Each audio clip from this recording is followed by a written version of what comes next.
connaissez la Défense là?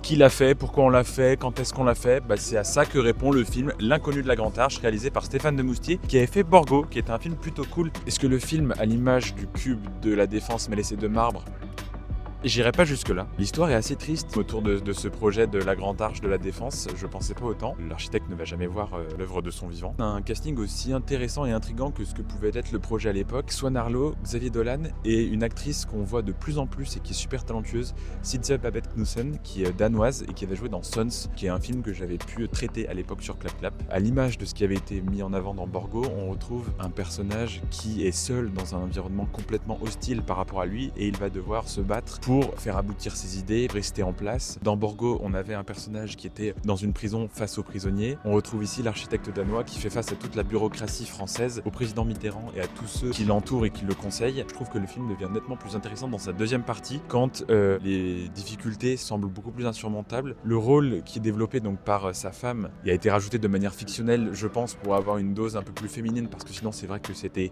que des vieux mecs qui géraient tout ce projet-là, et donc du coup en ajoutant ce personnage féminin on apporte un petit peu autre chose. L'idée à la base est bonne, mais je trouve que c'est un peu poussif. On a essayé de lui donner toute une importance mais qui prend pas vraiment, alors que l'actrice pour le coup je l'aime beaucoup et elle fait très bien ce qu'elle a à faire dans le film, mais ça suffit pas. Les comédiens sont tous très bons dedans, l'acteur principal aussi qui joue l'architecte se débrouille très bien. Il y a un certain rapport à l'esthétisme aussi de manière générale, mais ça manque peut-être aussi de musique beaucoup plus forte. Il y a un thème qui revient au début et à la fin mais qui malheureusement ne va pas vraiment au-delà de ça. Ça alterne entre le grandiose qui est associé au projet et le ridicule qui veut être pointé du doigt de la bureaucratie française, et cette critique qui est tout de même intéressante parce que pour le coup on voit justement, en amenant un architecte étranger, un regard complètement différent sur toute l'organisation française. Ça pour le coup le film le montre très très bien, le nombre d'épreuves qu'il doit surmonter l'architecte pour arriver et mener son projet à bien. Ça oscille entre l'émotion et le cliché de l'architecte qui ne veut faire aucune concession, mais c'est peut-être en ça du coup que le film pêche un peu. On a affaire à trop de choses convenues je trouve pour amener le film un peu plus loin, même si le moment n'est pas désagréable.